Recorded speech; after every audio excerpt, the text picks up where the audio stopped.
YouTube पर देख रहे हैं सुपर अर्जेंट न्यूज एक्सप्रेस, तो चैनल को सब्सक्राइब करें, लाइक करें, शेयर करें, कमेंट बॉक्स में कमेंट जरूर करें। फेसबुक पर देख रहे हैं तो पेज को फॉलो करें एवं लाइक करें, शेयर करें। भागलपुर के वरीय पुलिस अधीक्षक आनंद कुमार ने समीक्षा भवन में क्राइम मीटिंग की।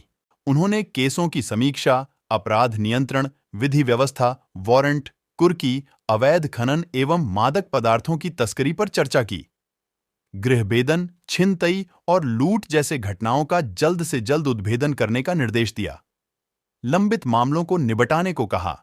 मीटिंग में सिटी एसपी, प्रशिक्षु आईपीएस, सभी पुलिस उपाधीक्षक, अंचल निरीक्षक एवं थानाध्यक्ष उपस्थित थे। पूर्वी बिहार के सबसे बड़े अस्पताल जवाहरलाल नेहरू मेडिकल कॉलेज के ओपीडी विभाग में रजिस्ट्रेशन काउंटर पर सोमवार को काफी भीड़ देखी गई। भीषण गर्मी के बीच मरीजों की परेशानी बढ़ गई है। कई इलाकों से पहुंचे रजिस्ट्रेशन काउंटर पर लोगों के बीच झड़प हो गई। दरअसल पूर्वी बिहार के सबसे बड़े अस्पताल मायागंज में रजिस्ट्रेशन काउंटर पर लोगों पर आए दिन भीड़ रहता है, जिसके कारण यहां पर धक्का मुक्की की स्थिति बनी रहती है। सोमवार को भी धक्का मुक्की की स्थिति उत्पन्न हो गई। एक दूसरे के बीच झड़प हो गया। लाइन लगने को लेकर यह विवाद हुई थी। हालांकि मौके पर अस्पताल के गार्ड पहुंचकर लोगों को समझा बुझाकर शांत कराया। जिस बहन ने कलाई पर बांधा था रक्षा सूत्र, वही बहन उजाड़ रही थी भाई का घर। 112 पहुंच बसाया घर। भागलपुर के सबौर थाना क्षेत्र से एक अजीबोगरीब मामला सामने आया है, जहां भाई का घर उजाड़, बहन ने मायके में अपना डेरा जमाया। दरअसल छोटी इब्राहिमपुर के बाबूलाल मंडल के पुत्र मनीष कुमार का शादी शाहकुंड थाना क्षेत्र अंतर्गत के संजय मंडल के पुत्री प्रियंका भारती से 2022 में हिंदू रीति रिवाज के अनुसार हुई थी। शादी के कुछ ही दिनों के बाद मनीष के जीजा व बहन के द्वारा दहेज का मांग करवाकर प्रियंका को प्रताड़ित किया, जिसके बाद प्रियंका ने मजबूर होकर ससुराल से अपने मायके चली गई। हालांकि समय बीतता गया, कई पंचायती, कई समझौते भी हुए, लेकिन कोई समाधान सामने नहीं आया। मजबूरन प्रियंका ने आज 112 पर कॉल कर पूरे मामले की जानकारी दी। मौके पर पहुंची 112 की टीम ने दोनों पक्षों को समझा बुझाकर मामले को सुलझाया और शांत किया। आपको बताते चले कि 112 की टीम ने दोनों पक्षों को समझा बूझकर सामंजस्य कराया और दो परिवार को एक करने का काम किया है। पति पत्नी को गले लगाकर पत्नी से उसके पति को का पैर छूकर आशीर्वाद दिलाया और दोनों को अपनी खुशी खुशी गृहस्थी बसाने को कहा और फिर मनीष और प्रियंका फिर से एक खुशहाल जिंदगी जीने को कहा। मिला था 112 को सूचना मिला कि पति पत्नी का विवाद है, जिसमें पत्नी के पक्ष के लोग आए हुए हैं और लड़का के साथ सामान उमाने वापस करने के लिए उसके घर पर जोर जबरदस्ती कर रहे हैं। तो हमारे यहाँ लेकिन ऐसा स्थिति नहीं था, स्थिति सामान्य है। दोनों पक्ष के वार्तालाप हुआ लेकिन बात नहीं बढ़ी। इसके बाद सामान वगैरह ले जाने के लिए ग्रामीण के सहयोग से हम लोग अपना सामान वामान लेकर के चले जाएंगे। इन दोनों का से अलग। अभी वस्तु स्थिति क्या है यहाँ की? अभी शांतिपूर्ण है, शांतिपूर्ण है। रहने के लिए तैयार है, लेकिन मेरा प्रशासन ढोल बजाकर कुलपति का एबीवीपी के छात्रों ने खोला पोल। भागलपुर अखिल भारतीय विद्यार्थी परिषद द्वारा विश्वविद्यालय में फैले शैक्षणिक अराजकता, भ्रष्टाचार एवं कुलपति के छात्र विरोधी नीतियों के खिलाफ लगातार कुलपति भगाओ, विश्वविद्यालय बचाओ आंदोलन जारी है।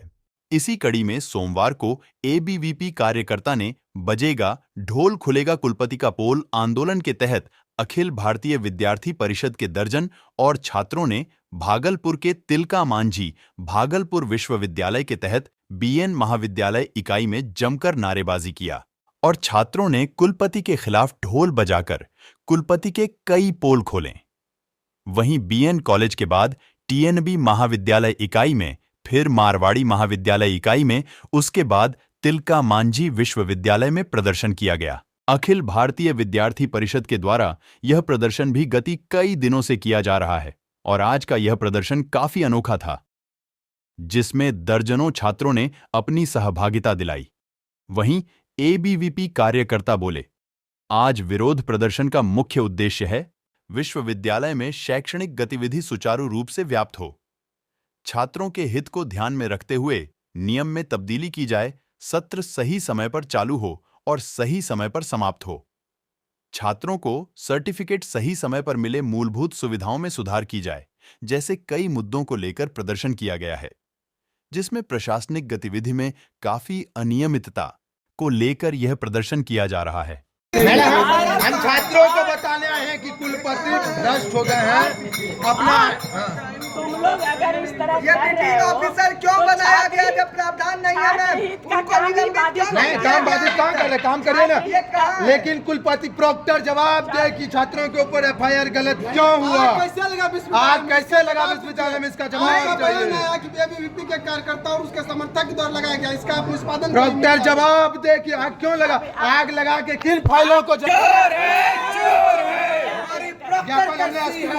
आग लगाकर फाइल जलाया गया है। और मैंने कहा तारीख से यहाँ के भ्रष्टाचार के खिलाफ, कुलपति के छात्र विरोधी नीतियों के खिलाफ लगातार आंदोलन कर रही है और यहाँ के कुलपति इस विश्वविद्यालय में आग लगा करके अपने जो भ्रष्टाचार की फाइल है, पहले तो उस फाइल को निपटा दिए और उसका केस, झूठा केस विद्यार्थी परिषद के ऊपर कर दिया। विद्यार्थी परिषद के संगठन को, यहाँ के हमारे कार्यकर्ता को बदनाम करके फंसाने की कोशिश कर रही है। विद्यार्थी परिषद ऐसे आंदोलन से डरने वाले नहीं है। दूसरा, आज हम लोगों का ये अभियान है, बजेगा ढोल खुलेगा पोल। इस अभियान के तहत कुलपति का जो भी भ्रष्टाचार का नीति है, सृजन शर्मा कौन है, विश्वविद्यालय का गाड़ी कहाँ है, कुलपति जो 2,80,000 का पर्दा लगाए हैं, यहाँ पे छात्र के अंक पत्र के लिए उनके पास पैसा नहीं है, लेकिन अपने आवास को सजाने के लिए 3 लाख रुपए का पर्दा लगाए हैं। इन सभी भ्रष्टाचार नीतियों के विरुद्ध आज ढोल बजा करके उनके भ्रष्टाचार की नीति का पोल खोल रहे हैं। पी आनंद, प्रदेश सह मंत्री, दक्षिण बिहार। ललमटिया थाना पुलिस ने मोहनपुर से 11 बोतल विदेशी शराब के साथ तस्कर को गिरफ्तार किया है। आरोपी की पहचान कामेश्वर मंडल के रूप में हुई है। ललमटिया थानाध्यक्ष राजीव रंजन ने बताया कि सूचना पर पुलिस ने तस्कर को 7.5 लीटर विदेशी शराब के साथ गिरफ्तार किया है।